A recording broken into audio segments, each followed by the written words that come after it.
Hi, and thanks so much for joining me for this instant facelift video. If you are returning, thank you so much for joining us. If you are new here, I focus on luxury beauty and I'm over 50, so I like to use the makeup that I have to create the illusion of a more lifted face. I don't have anything surgically done to my face. I don't use Botox or fillers or have had any face lift type things done to my face. And I love to be able to use makeup to my advantage to get that appearance. Now, this is not a new topic. In fact, if you Google it right now, you'll see there are already videos on this, there are articles on this, and in fact, one of my friends here on YouTube, Stephanie Marie, has a video on this. And if you are already a subscriber, these are not going to be new techniques that I'm pointing out, but I'm going to show you a little bit more about placement today, and you'll see a lot of my favorite products in play. So I just want to show you how really paying attention to that uplifted kind of appearance and really anchoring the placement with the idea of lifting. So if you are new here, you might see some things you haven't seen before or some products or techniques you haven't seen before, and this is my take on it. So I wanted to showcase those products that work really well for me for some of the techniques you might already know about or may have heard about, or you might see something a little bit different, my take on those things. But let's go ahead and get started. I've already gone in with foundation. I've got the one in the jar by Chanel, the SUBLIMAGE Le Temps, and that's in BD41. I also have on the concealer, but underneath that I have on the Sheer Rose Glow from Chantecaille. I also went in with the La Prairie, just targeted here. Got the eye primer by Chantecaille on, and then for powder I have the Chantecaille Blur Powder, Perfect Blur Powder in light medium. For concealer on the face, I went in with Clé de Peau as well as a little bit of the color corrector by Chanel, this one right here in Pesche. Oh, and on the eyes, I have on the Blurry Gray Quad by Chanel. And then I just tight lined with Ash by Victoria Beckham.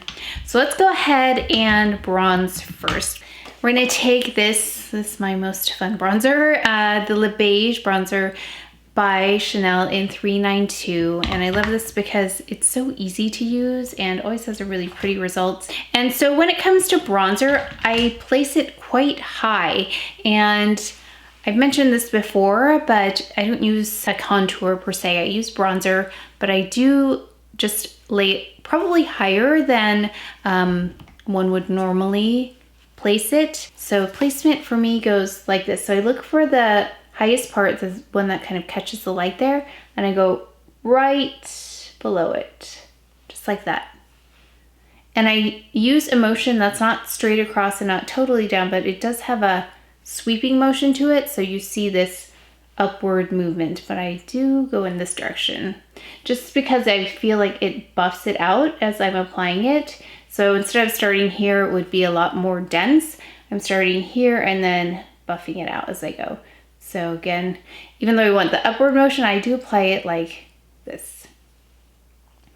So then I get that upward lift there compared to this side. We'll just do one side for now, just so you can see the comparison. I do apply it to my forehead, but I try not to go down too far. But one of the reasons for that is that my forehead is darker anyway, so it just brings it back. And I just brush into the temples like this. I don't know how much I mentioned this with bronzer, so I also take care of this area here because it's not totally smooth anymore like it used to be. There's a little bit of a extra here now, so I take some of the excess. So I'm just gonna go like this so I can get some excess, and I go down like this. So depending on your face shape, I just want this slimmer than this part right here, and then I go down like this to soften, just to make that a little bit more of a continuous line. And then one thing I like to do also is I like to take bronzer, so what's left on here, and I just like to lift like this. So it's subtle, but you can tell it's got that motion to it.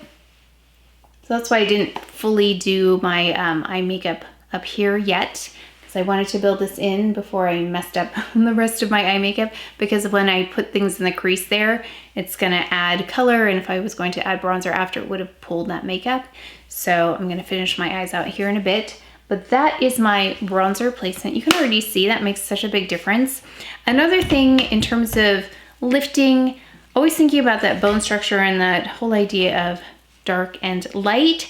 So light coming forward, the deeper colors recessing. I'm gonna go in with the Chantecaille Perfect Blur Glow Powder.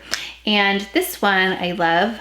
I think I will have done the comparison between this and the Charlotte Tilbury, this one, by now. So I'm gonna go in with this one. This way you can follow this line, this upward motion, and bring out the bone structure in that way. I'm just gonna apply it like this, and you'll see how both of these together help lift this.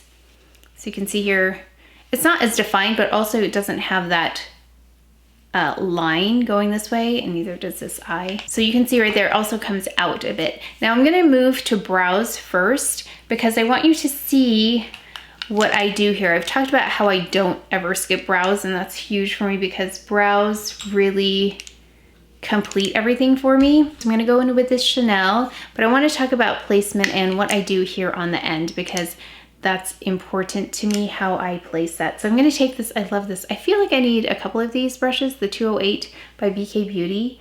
I follow this line, so I don't alter that line too much. I know I've seen articles like this one, they talk about going more lateral, but I like to just follow the natural line because that's what my eyebrows do, and I try not to emphasize the arch too much. But I do follow the natural line. I think that's always a good rule of thumb, is to follow the natural brow line.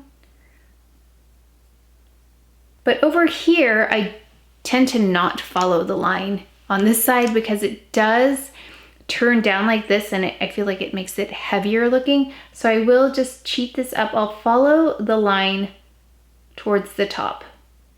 And another thing you can do if you're not sure, like, where is that top line? I'll stop here for a second just so I can show you. What I do is I take my brow gel and I let that help me determine where this line should go and how high it can go. So I'm gonna just brush in my brow gel. This is the DIOR Show Onset Brow in 032. And this also helps with that lifting, is to brush them up and away from my face. Brushing them like this to see how far I can get them up. So then I'll follow the line on the top here. And I like to brush them up as well like this.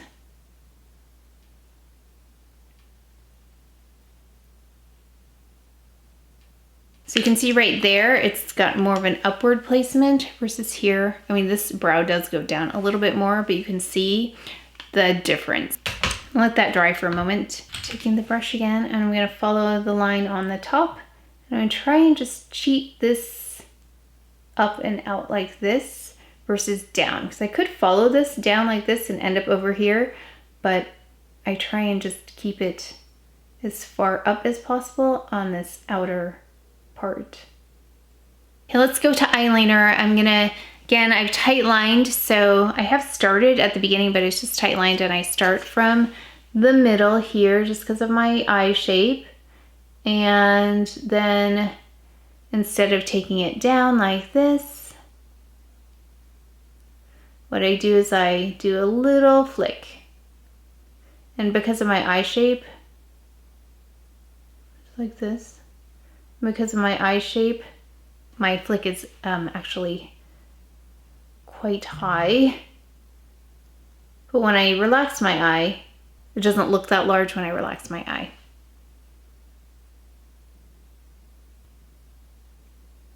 I always use a mascara. I know I've read that some people like to apply it up to get that uplifted look instead of like out like this, but for me, I just kind of like to have all my lashes show, and that tends to help just lift the face anyway, just to have lashes on for me, and as many as I possibly can. But I do tend to apply it more like in a fan shape. Okay, and then this is a key piece to my eye makeup always. just tuck my hair back, is to place concealer here. So that's really gonna do a nice lifting job. And then another thing, if you've been here, you know I do this. I add concealer here just for that uplifted look, because the anatomy of my eye, there's a dark area right here that actually you can see really well here. It turns down. So this one really does a nice job of lifting. Also helps clean up my makeup, my eye makeup. I think it's always nice to see a side by side of when I do this versus when I don't do this. That was my Clé de Peau concealer, by the way. It does the best job in this area. And then I know another thing they mentioned was keeping this area, I read in that article, pretty light, and I usually don't smoke it out very heavily down there. It starts to really kind of drag my eye down. So that's why you don't see me do that very often. I'll do it every once in a while just for fun, but in general, I try and keep that pretty subtle. One reason I do add shadow down there though, is because you can see there's some darkness, there's a little redness. So I'm just gonna take this little REPHR brush, it's the number 23. I'm gonna take the lightest shade here. I'm just gonna go under, because that'll help cancel out that redness. And I'm just kind of soften that a little bit, but I'm not gonna go too heavy, not as heavy as I did on the top there. Actually a combination of these two in the crease.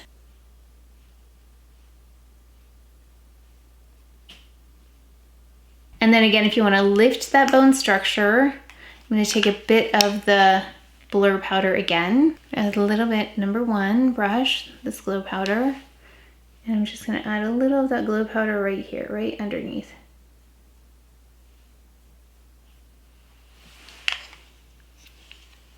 Then let's talk about blush placement, and I like a blush with a little bit of glow because you can see, and this bone structure here is coming out. You can see that shape that it helps create because it glows.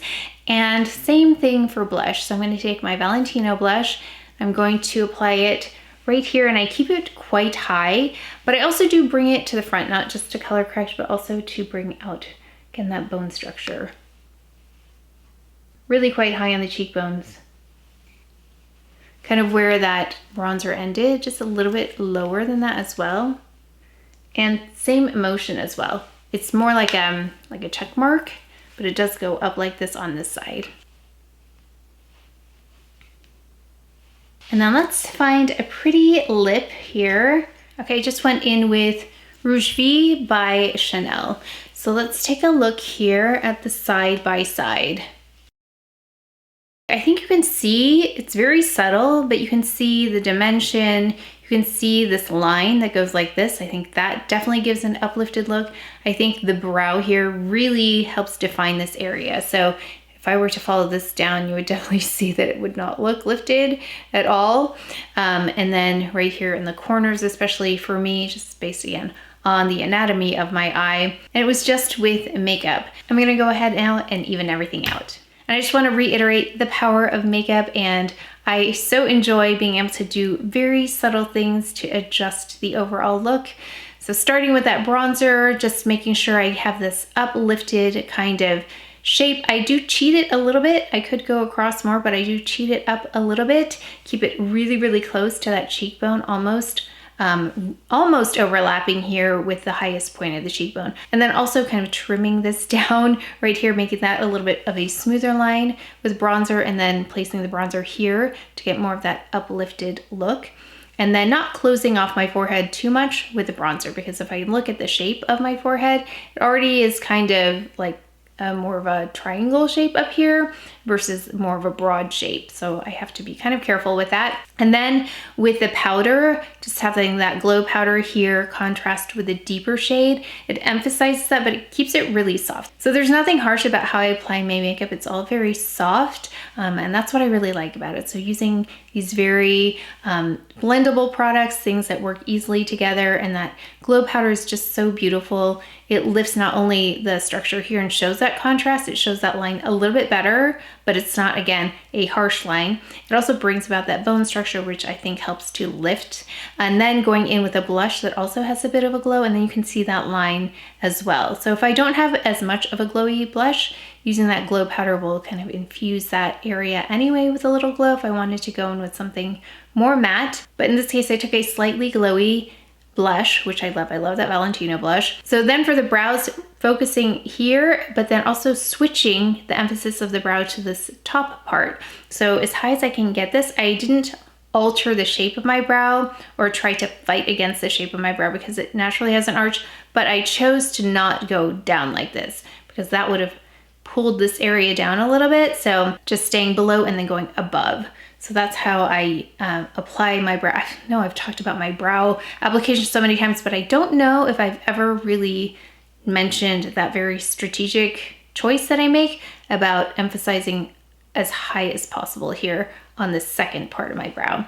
And then mascara, I feel like, yeah, I like that fan shape, but I also feel like if I just have mascara in general, that helps a lot. And then keeping this really soft here. But I'd love to know what your techniques are to get a virtual facelift, I'm gonna say, an instant facelift using makeup. I'd love to know what those things are. I also use, though, skincare that helps with that. So there are various skincare products that I use that give a little bit of a lift, especially in the eye area. They give a little bit of lift here because of the glow that it has. You might know what I'm already talking about. Let me know if you would like some skincare facelift techniques, because I also use tools that will help define this, everything I'm doing here. I go in with some face tools before I even start to help define these areas so that when I do apply makeup, it's a little bit easier for me to find that placement, and then it just enhances that as well. But that is it for today's video, so please take care of each other. Stay well. If you enjoyed this video, if you learned something, please give it a thumbs up, subscribe, and I will see you next time.